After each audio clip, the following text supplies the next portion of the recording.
ഞാനേ ഇനി ചുമ്മാ യൂട്യൂബ് ഷോർട്സ് ഒക്കെ ഇങ്ങനെ സ്ക്രോൾ ചെയ്ത് നോക്കി പോകുന്ന സമയത്ത് ഈ ഒരു വീഡിയോ വന്നു. ഇത് നമ്മളുടെ ഫ്ലിപ്കാർട്ടിലും ആമസോണിലൊക്കെ സെയിൽ ചെയ്തുകൊണ്ടിരിക്കുന്ന റീയൂസബിൾ ഐസ് ക്യൂബ്സ് എന്ന് പറഞ്ഞൊരു പ്രൊഡക്റ്റാണ്. അപ്പോൾ സംഭവം ഉള്ളതാണോ എന്ന് അറിയാൻ വേണ്ടി ഞാൻ ഫ്ലിപ്കാർട്ടിൽ കയറി നോക്കിയത്. അപ്പോൾ ഉള്ളതാണ്. എത്ര 200 300 സംതിങ് രൂപയ്ക്ക് അത് ഫ്ലിപ്കാർട്ടിലൊക്കെ കിടപ്പുണ്ട്. അപ്പോൾ ഞാനിത് കണ്ടു കഴിഞ്ഞപ്പോൾ എനിക്കൊരു കൺസേൺ, ഞാനൊരു കാര്യം ചിന്തിച്ചു. അപ്പോൾ അത് ഇങ്ങനെ ഇവിടെ പറയണം തോന്നി.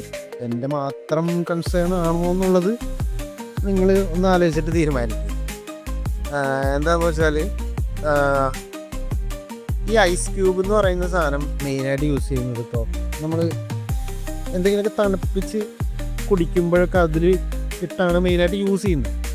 അപ്പോൾ ഇപ്പോൾ മദ്യപിക്കുന്നവരാണെങ്കിൽ ഇപ്പോൾ ഓൾറെഡി നമ്മളുടെ വിസ്കിയോ ബ്രാൻഡിയോ അങ്ങനെ എന്തെങ്കിലുമൊക്കെ കുടിക്കുമ്പോൾ, പിന്നെ ബിയർ ഓൾറെഡി ചില്ല് ചെയ്തിട്ടാണ് എല്ലാവരും കുടിക്കാറ്, യൂസ് ചെയ്യാറ്. അപ്പോൾ ഐസ് ക്യൂബ് ഇട്ട് കുടിക്കുന്നവരൊന്നും ഞാൻ കണ്ടിട്ടില്ല. അതുപോട്ടെ. അപ്പോൾ ഈ പറഞ്ഞ ബ്രാൻഡിയോ വിസ്കിയോ അങ്ങനെയുള്ള സാധനങ്ങളൊക്കെ ഇത് ഐസ് ക്യൂബ് ഇട്ടിട്ട് കുടിക്കാറുണ്ട് ആൾക്കാർ. അതുപോലെ തന്നെ ഇപ്പോൾ നമ്മൾ നല്ല വെയിലത്തു നിന്നൊക്കെ വരികയാണെന്നുണ്ടെങ്കിൽ നമ്മളുടെ ഫ്രിഡ്ജിൽ ഇപ്പോൾ ഐസ് വാട്ടർ ഇല്ലാന്നുണ്ടെങ്കിൽ നോർമൽ വാട്ടർ എടുത്തിട്ട് അതിനകത്ത് ഐസ് ഇട്ട് കുടിക്കുന്ന ടീംസിനെ ഞാൻ കണ്ടിട്ടുണ്ട്. ഈവൻ ഞാനും കുടിക്കാറുണ്ട്. അപ്പോൾ ഇത് കുടിക്കുമ്പോൾ ഉണ്ടല്ലോ, ചിലവരിപ്പോൾ ഈ റീയൂസബിൾ ഐസ് ക്യൂബ് എന്ന് പറഞ്ഞ ഈ പ്രൊഡക്റ്റ് ഓൾറെഡി സ്റ്റെയിൻലെസ് സ്റ്റീലോ അങ്ങനെ എന്തോ മെറ്റീരിയൽ വെച്ചാണ് അത് ഉണ്ടാക്കിയേക്കുന്നത്. അപ്പോൾ ഇത് കുടിക്കുമ്പോൾ ഐസ് ഇട്ടാണ് നമ്മൾ കുടിക്കണമെന്നുണ്ടെങ്കിൽ ഓൾറെഡി നിങ്ങൾക്കറിയാതെ ചിലവരുണ്ട് ഐസ് ക്യൂബ് കടിച്ചിട്ട് തിന്നും, ഇറക്കും വായിലോട്ട്. അതുപോലെ തന്നെ അതിൻ്റെ കൂടെ തന്നെ വെള്ളം കുടിക്കുന്നതിൻ്റെ ഒപ്പം തന്നെ വിഴുങ്ങിക്കളയുന്ന ടീംസ് ഉണ്ട് ചിലവർ.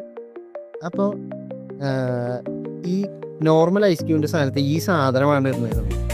ഈവൻ ചില കുട്ടികളോ അല്ലെങ്കിൽ അബദ്ധവശാൽ അറിയാണ്ട് ഇപ്പോൾ ഒന്ന് വിഴുങ്ങിപ്പോവുകയാണെങ്കിൽ എന്ത് ചെയ്യും ഒന്ന് ആലോചിച്ച് നോക്കി. സ്റ്റെയിൻലെസ് സ്റ്റീൽ നേരെ വായിലോട്ട് പോകും, ഇല്ലേ?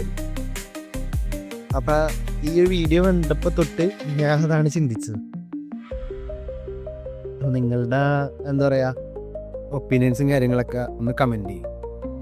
എനിക്ക് മാത്രം തോന്നിയതാണോ എന്ന് എനിക്കൊന്ന് അറിയണമല്ലോ, അതാണ്.